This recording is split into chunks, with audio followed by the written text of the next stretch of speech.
I don't know for certain that there was an involvement. I know for certain that there's plenty of smoke and guns flying around the room, and this happens to be the latest one. Both the Congress and the administration need to follow this up. Former Nebraska Senator Bob Kerrey commenting to CNN, reacting to recently released comments from a prison deposition of an al-Qaida operative with alleged ties to 9/11. Saudi Arabia continues to be haunted by allegations of having an alliance with some of those 9/11 terrorists. These accusations resurfaced this week with the disclosure of a prison deposition from former al-Qaida operative Zacarias Moussaoui, the so-called 20th hijacker. Time for our morning intelligence briefing, and we get this as we're joined by Fred Fleitz, former CIA analyst, and of course, the former chairman of the House Intelligence Committee, Pete Hoekstra, remains with us, both those gentlemen in Washington. Now, before we get to that story involving the Saudis, the Daily Mail is reporting King Abdullah of Jordan, a trained pilot, is planning on taking part in airstrikes against ISIS targets himself today. Fred, are we in fact going to see the warrior king literally go to war? It's great to be here, JD. Hello, Pete. Well, you got to hand it to the king. He is really trying to stand with the fight against ISIS. I obviously think this is a bad idea. If he was to be shot down and captured or killed, it would be an enormous propaganda victory for ISIS. But I also think it shows that the king is determined to commit his country against the fight against ISIS. And this is in spite of the fact that there's resistance in the country to doing this. That resistance has been tamped down for now, but I'm afraid it's going to come back. Fred, I thank you for that comment. Pete, what about your perspective? Fred doesn't think it's a good idea to have the king in battle because of the loss to Jordan. That's the potential for that. The marginal benefit of actually having him fly a plane over a war zone, I think, isn't worth the risk. As Fred said, this guy can't be shot down. He can't be captured. He can't be killed in the process. He has stepped up. He is leading, and there's a lot of dynamics going on. Fred, I don't know if you saw the religious leaders out of Egypt in their response to the burning of the Jordanian pilot. I'd be interested in your analysis as to what this event, the burning of this pilot, how that has really, brought people together in the Middle East against ISIS. Well, I'm afraid, Pete, I don't think it changes anything. I think ISIS is up the ante because they lost the shock value on beheadings. Without strong U.S. leadership, I don't think anything's going to change, and I don't see that coming out of the White House. Well, you don't think what's going on in Egypt, the Kurds, the Libyans, that they obviously can't take the lead. They're going to need help from the West, but you don't see that that's crystallizing against ISIS in the Middle East? I think we already had, these parties were already uniting against ISIS, but these various parties can't defeat ISIS without a strong Western alliance, and that alliance isn't going to happen as long as the president says things like ISIS is not an existential threat to the United States. In the 2 minutes that remain, gentlemen, let's turn to that story about the Saudis. Pete, we were both in Congress during 9/11. Of course, you served as chairman of the House Intelligence Committee. What about this notion that Moussaoui claimed that a dozen prominent figures within the Saudi royal court were donors to the terrorists? I participated in the 9/11 commission and or the 9/11 investigation that were done by the intelligence committees. I'm not familiar with that kind of accusation. The interesting thing is if we had that information or if that had been available, why would that have not been shared with those of us who were investigating the 9/11 commission? Lots of things and lots of issues with Saudi. That's part of it that I'm not aware of. Well, let me turn to Fred Fleitz. So Moussaoui is in Supermax. This is part of a court deposition. Is there any veracity to what the alleged 20th hijacker would tell us, Fred? We got about 40 seconds for your response. I have no reason to believe Moussaoui is telling the truth, but I think there are some unknowns about the Saudi government's relationship with Salafist groups before the 9/11 attacks that have not been looked into. So we need to continue to examine just what affiliations and alliances exist involving the Saudi royals, no matter the veracity of Mr. Zarqawi. Gentlemen, I thank you. I want you to stand by because I know, Fred, you've written a column dealing with the curious situation that unfolded with the Senate Intelligence Committee and alleged spying on members of the Senate. We want to get to that in just a second. But right now, I want to take time to remind you that tonight, Newsmax TV will air Chris Kyle, A Hero Speaks. It's a special one-hour program that tells the American sniper's stories in his own words and in the words of those who knew him. That's tonight, 8 o'clock Eastern Time, right here on Newsmax TV. There is more to come on America's Forum, so stay with us.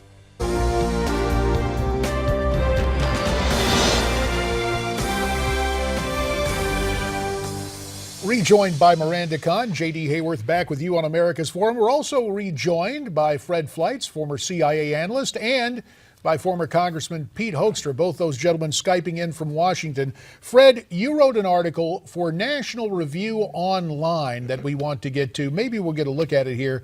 The title, Who Oversees the Overseers? Fred, would you sum up what you were writing about? I guess it had to do with the Senate Intelligence Committee?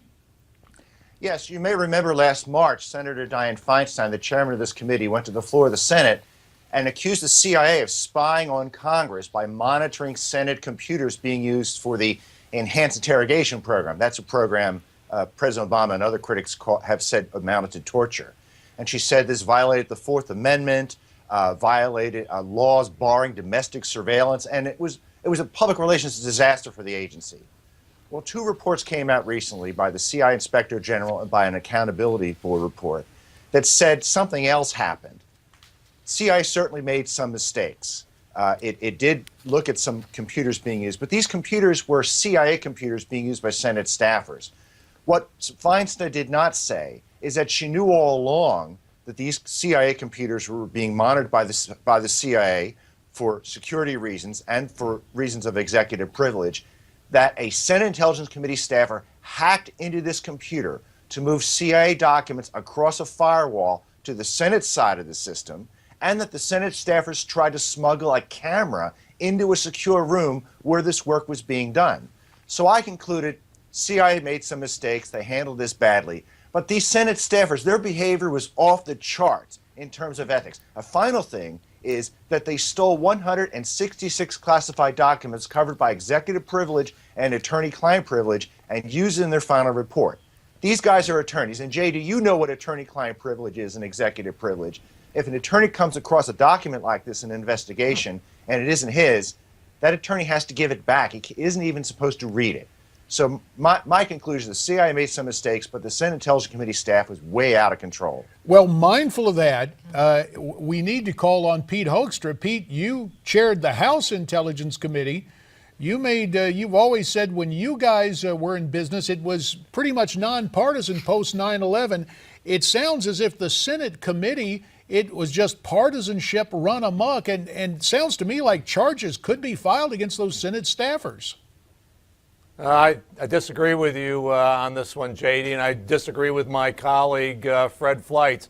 When I was in charge of the House Intel Committee, one of the problems that we consistently faced was overclassification, and it was difficult to get information out of the CIA and out of the intelligence community.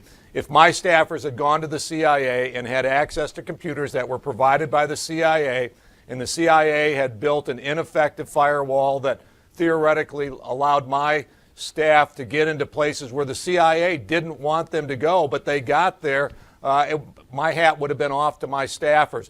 If the CIA had come after what the CIA did to Senator Feinstein's staff and gone through their emails, I would have been furious. I've been with Dianne Feinstein on this all the way in terms of advocating and protecting congressional prerogative. This is one where Fred and I just totally disagree, and it's because the intelligence communities have made it extremely difficult to get the information that overseers need to have to oversee the intelligence community effectively.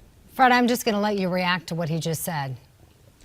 Well, Fred and I have had this discussion. We just have agreed to disagree on this one. I worked for Pete for 5 years, and I watched the CIA not cooperate. I watched the CIA call something Pete called the 20 questions game, where they would not tell him information he needed unless he asked the right question. And he's exactly right there. But some of these documents are covered by executive privilege. If I was the CIA director and I said to my counsel, can you give me some advice on what I need to do in this situation in a memo, that memo would be marked executive privilege and the committee would not be entitled to see it. That's the kind of stuff that the staff stole from the CIA. And I hear Pete's perspective, but in this instance, a camera smuggled into the agency using attorney-client privilege documents, in my opinion, Pete, I think these staff, I mean, what I said before, what the staff did is just off the charts in terms of ethics. So I'm going to ask you both. Let's start with you, Pete. What I would say is it shows the level of the breakdown of trust and professionalism between Congress and the executive branch, between the oversight committees and the intelligence communities.